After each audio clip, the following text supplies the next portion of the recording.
Shalom, peuple de Dieu.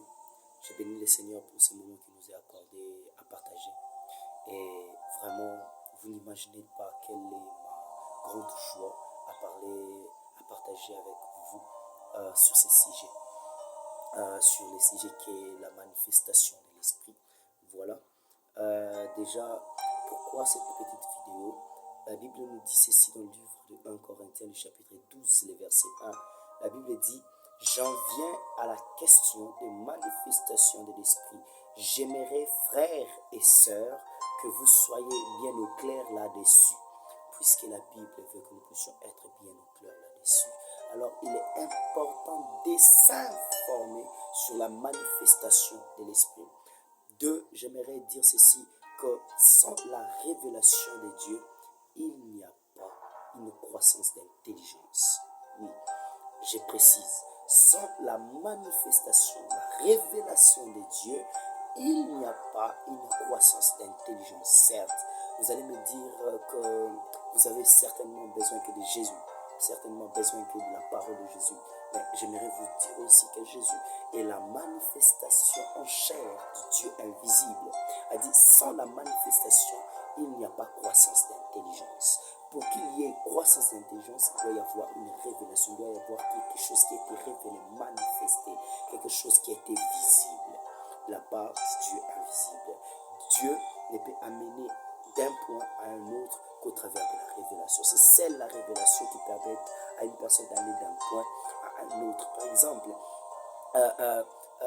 Job pouvait passer beaucoup de temps dans la souffrance, mais il arrivera à un certain moment, il déclarera que mon Rédempteur s'élèvera. Il s'élèvera même le dernier à cause de cette révélation. C'est le fait qu'il est passé d'un point à un autre.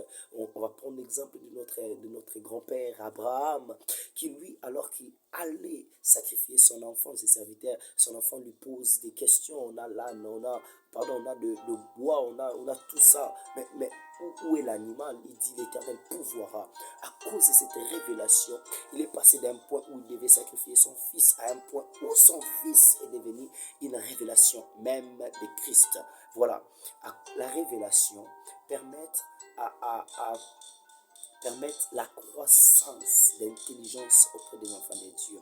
Et le mal est qu'aujourd'hui, tout serviteur de Dieu, tout enfant de Dieu se proclame illuminé. Mais lorsqu'on regarde le monde qui l'entoure, on n'a pas l'impression de voir des personnes illuminées. Voilà, c'est comme si on voulait dire qu'il y a une lampe qui s'est allumée quelque part, mais quand on regarde l'endroit, il n'y a que les ténèbres. Voilà, là où la lumière est pleinement manifeste, les ténèbres se dissipent.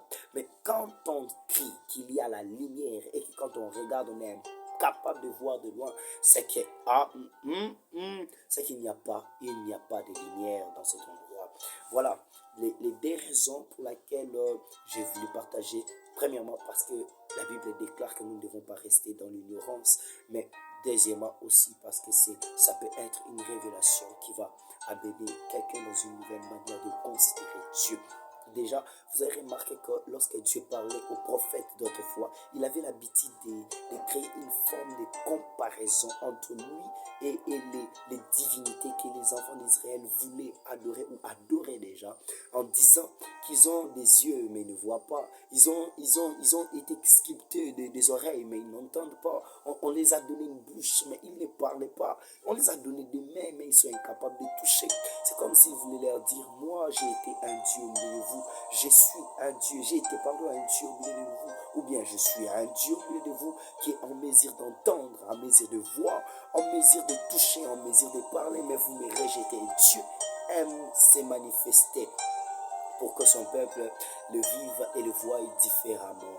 Et déjà dans ça, nous allons voir un passage biblique qui introduit pleinement le temps de la grâce. La Bible dit dans le livre de Joël, le chapitre 2, le verset 28, la Bible dit, après cela, je répandrai mon esprit sur toute chair. Vos fils et vos filles prophétiseront. Vos vieillards auront des songes et vos jeunes gens des visions. Dans la Bible, Seigneur, la Bible est en train de dire, après cela, moi l'Éternel, je répandrai de mon esprit sur toute chair. Vos fils et vos filles prophétiseront, vos vieillards par des songes, vos vieillards auront des songes et vos jeunes gens par des visions recevront des révélations.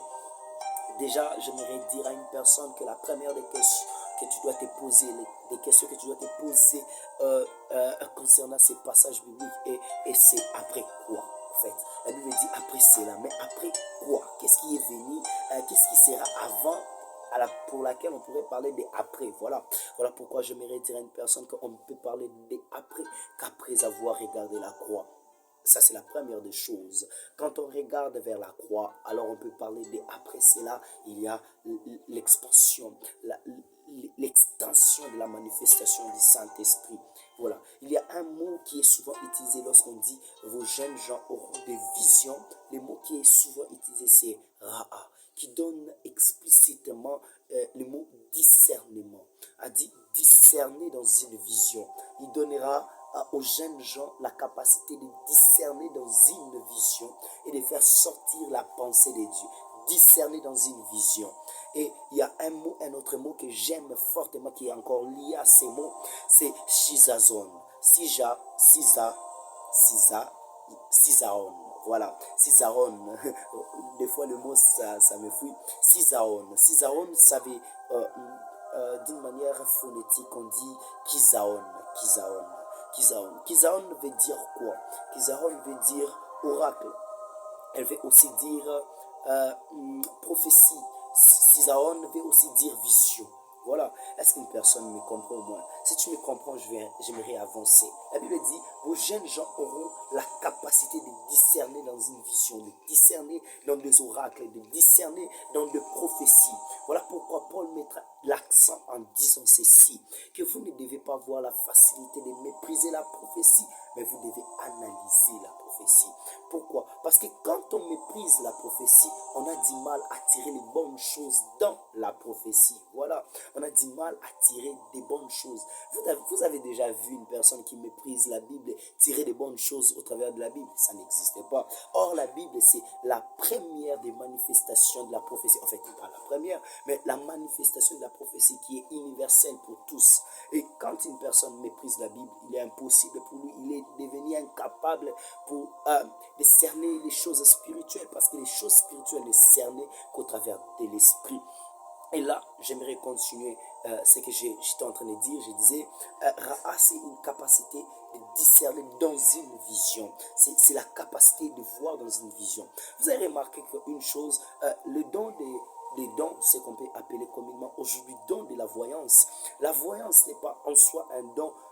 L'entendement n'est pas en soi un don, mais ce sont des facultés naturelles pour tout enfant de Dieu. Pourquoi je dis naturel? Parce que qui est un enfant de Dieu?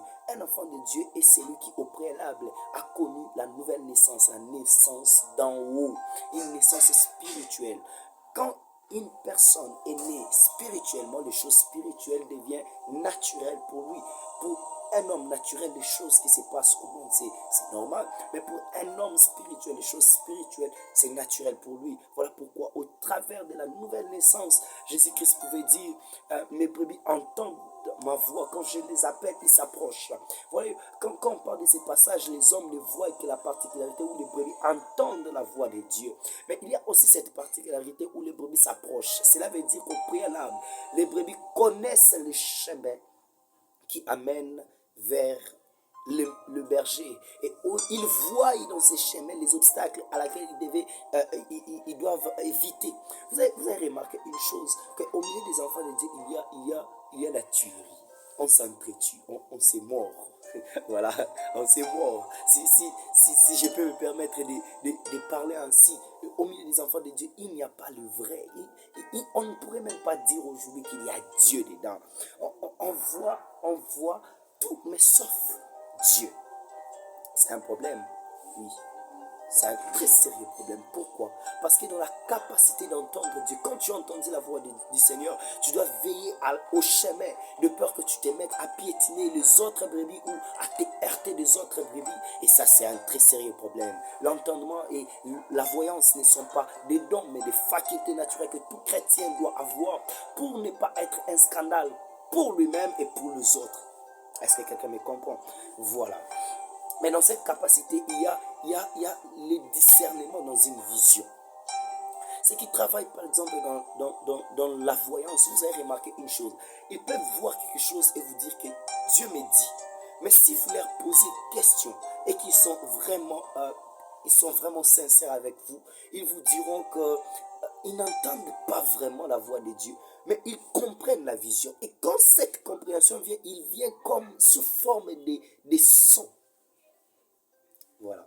Ils viennent sous forme de sons. Et quand ça vient comme ça, la voyance crée un son. Et quand une personne qui travaille dans la voix, dans l'entendement, il te dit, j'ai entendu la voix de Dieu, mais il te dit, je vois. Il ne te dira pas directement, je vois comme je vois, clair, mais il voit au travers de ce qu'il a entendu. Pourquoi? Parce que la voyance et l'entendement est lié.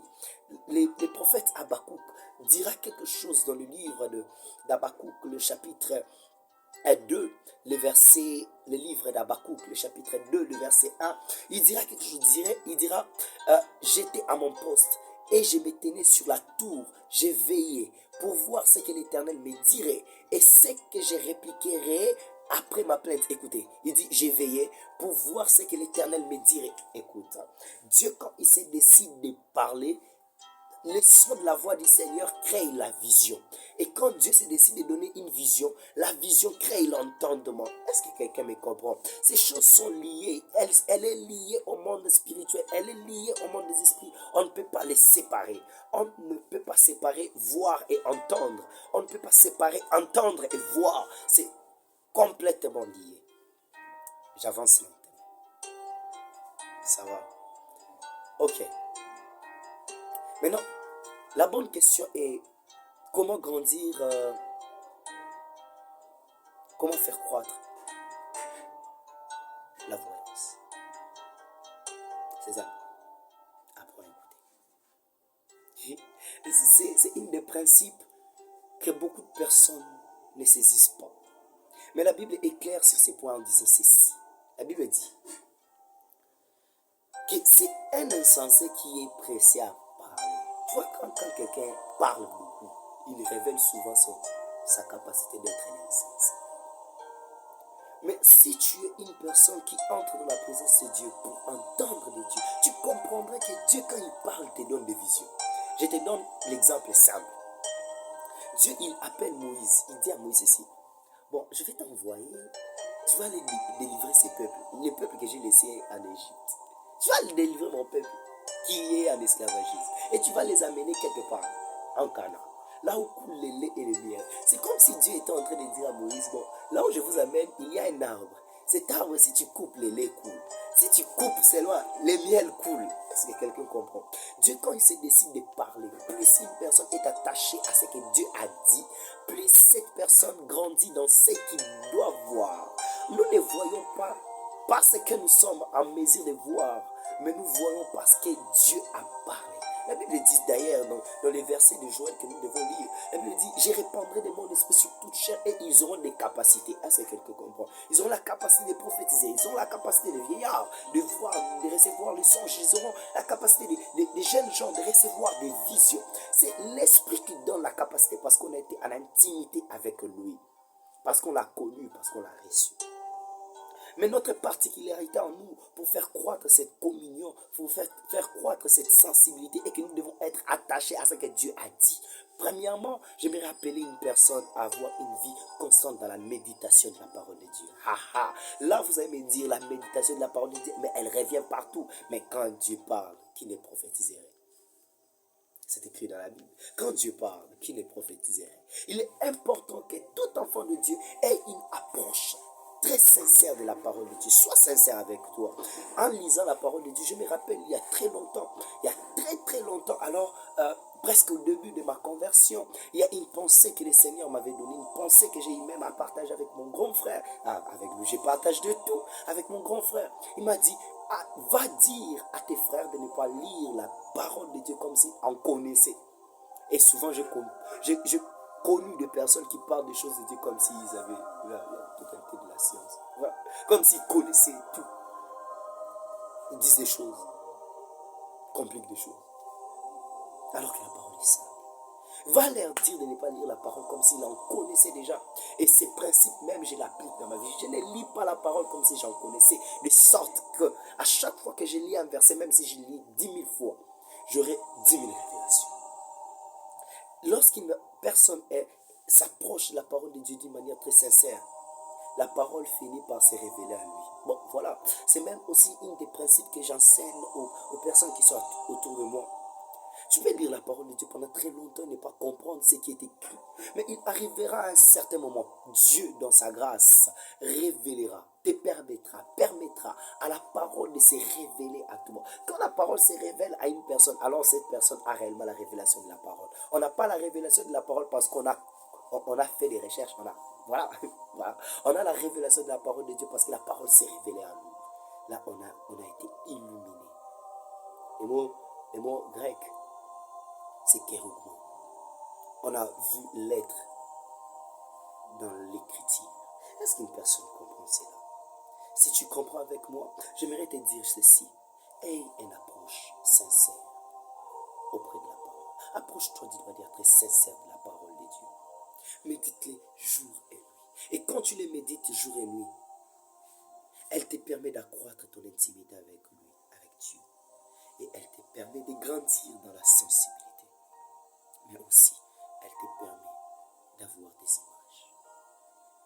Maintenant, tu vas me poser la question, ces images seront fortement liées à ce que nous lisons, par exemple, Élie et tout ça. Ça ne sera peut-être pas toujours lié à ce que tu as lu. Mais lorsque tu seras en face des personnes, celui qui a l'habitude de voir dans le secret, quand il sera en public, il aura la facilité de voir. Je me suis, pendant très longtemps, permis de côtoyer les hommes de Dieu. Et j'ai compris que peu ont réellement l'intimité avec Dieu. Peu méditent réellement la parole de Dieu. Ils lisent la parole de Dieu quand il s'agit d'aller prêcher.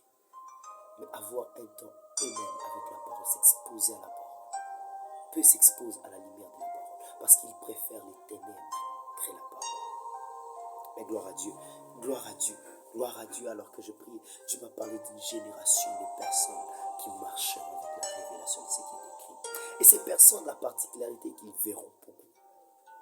Et ils seront confondus aux prophètes. Mais ils ne seront pas des prophètes. Ils seront juste des personnes qui ont une forte intimité avec la parole de Dieu. Et l'habitude de côtoyer la parole.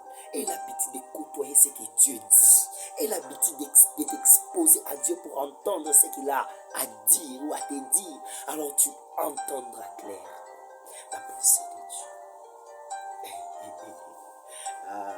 Quand je fais même cette vidéo, j'ai l'envie de prier. La parole de Dieu lave tes yeux et permet à tes yeux de voir ce que Dieu veut que tu puisses voir. J'espère que j'ai été clair à ce sujet. La parole de Dieu crée les images. Les images créent un son. Ensuite, pour conclure, pour grandir dans la voyance et l'habitude d'entendre. Car ce que tu entends crée l'image. Dieu, quand il s'est mis à te parler, il fait en sorte que ce qu'il te dit crée en toi des images. Voilà. Maintenant, je vais prier pour une personne. Une personne qui veut développer une intimité avec Dieu au travers de la parole. Tu as envie de lire la Bible, mais à chaque fois que tu touches la Bible, il y a comme ces fatigues qui entrent en toi, qui t'empêchent de lire pleinement la parole de Dieu. J'aimerais prier avec toi et te dire ceci. Mais avant, j'aimerais te dire que Dieu, au travers de cette petite vidéo, est en train de renouveler ton intelligence. Et tu vas constater que ton approche de la parole de Dieu sera différente. Et ma prière pour vous, ma prière pour toi qui est en train de me lire, et que Dieu te permette que tu ne sois pas un prophète qui est basé sur les expériences, mais que tu sois un prophète, une personne qui voit, parce qu'il est basé sur ce qu'il entend de Dieu, parce qu'il est basé sur ce qu'il reçoit de Dieu. Il n'y a pas de prophète sans la foi. Or la foi vient de ce qu'on entend, et ce qu'on entend vient de la parole de Christ. J'ai pris dans le nom de Jésus que ce que tu es en train d'entendre soit le fondement de ta foi, mais aussi qu'elle crée en toi des images. Je déclare que toute ta vie, Dieu ne t'empêchera pas de voir. Rien ne t'empêchera de voir. Le diable ne t'empêchera pas de voir. Le monde ne t'empêchera pas de voir. Les choses que tu vis au quotidien ne t'empêchera pas de voir. Tu verras à cause de la main puissante de Dieu sur toi. Tu verras parce que Dieu te fait grâce. Tu verras parce que Dieu révèle l'amour en toi. Tu verras parce que Dieu veut au travers de toi toucher plusieurs personnes. Tu verras parce que Dieu veut consoler les cœurs d'une personne au travers de ce que tu as en mesure de voir. Tu verras parce que Dieu veut faire de toi un instrument utile pour l'avancement de l'œuvre, de la parole. Tu verras, tu verras. Tu verras dans les Écritures et tu verras dans la vie des hommes. Tu verras dans le pays, tu verras pour le pays. Et tu seras une personne qui verra. Et les hommes te confondront prophète. Mais tu verras. Je déclare, tu seras un pasteur, mais tu verras. Tu seras un diacre, tu verras. Tu seras un évangéliste, tu verras. Tu seras un docteur, tu verras. Tu seras un apôtre et tu verras. Tu seras, je ne sais pas, un chantre, mais tu verras. Tu seras un conducteur de culte. Tu verras. Tu verras. Parce que Dieu t'aime, parce que Dieu a un amour infini pour toi et parce que Dieu veut t'utiliser pour étendre l'intelligence de ses enfants dans le nom de Jésus. Amen. Que Dieu vous bénisse beaucoup.